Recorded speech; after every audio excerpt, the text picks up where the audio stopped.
Ano yung bagong checking na naman to. Bago natin galawin. Daikin R32. Ayan. Running yan. Running pressure. Allows talaga. Check natin yung mga error. Sa mga hindi pa nakakalam, long press nyo itong cancel.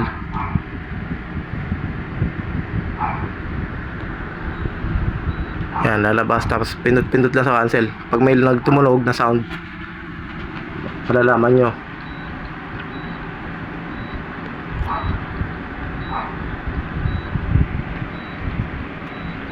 Ayan, U4 tumunog.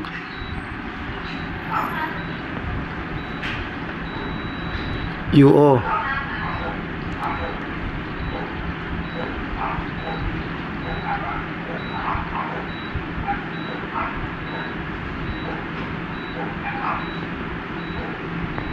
UA, U3, UF, UH.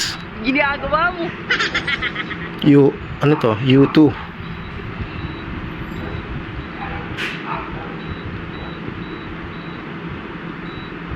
So, okay, lahat ng may U, may error.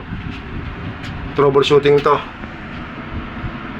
So, ang status niya ngayon, walang lamig. Pero malakas ang fan. Maandar din ang outdoor nung una. Hindi umaandar, nireset mo na umandar na. Pero kailangan natin ng karga, wala talaga. Zero.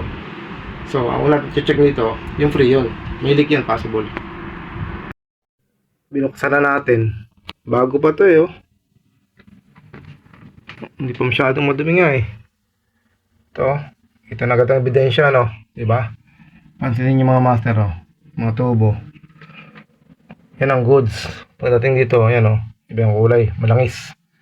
So sa physical pa lang, may idea na tayo nasaan ang leak. Okay? Leak test.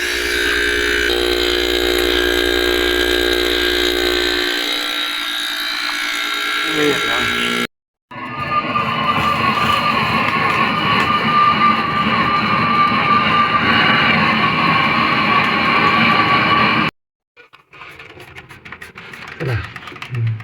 May tip pa. Ayos. Dalawa yata Parang biyak. Matasik-tasik pa. Hindi totoo yan. Kaya zero yun. Biyak yan. Ayun.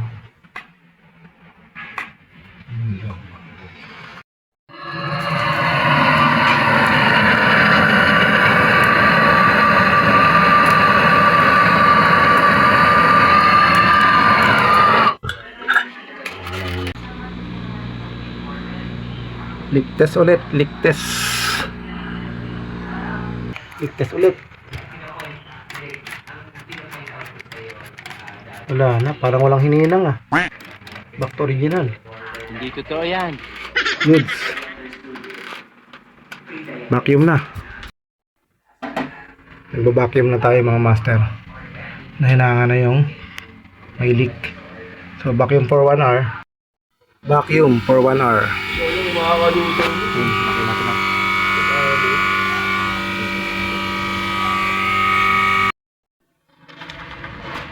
Charging na.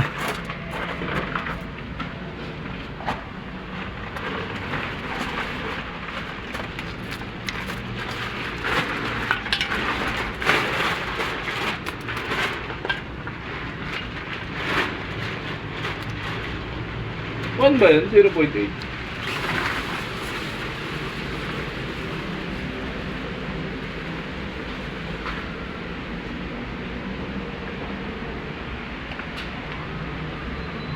Initial charging na tayo. On natin. Powerful natin. Powerful mo kan. Sakto lang. Tansyado na sir Initial na yun Patagal na natin nag-aago.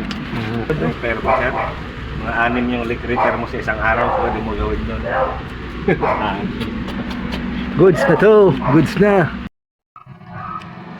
Goods na. Malamig na. Okay?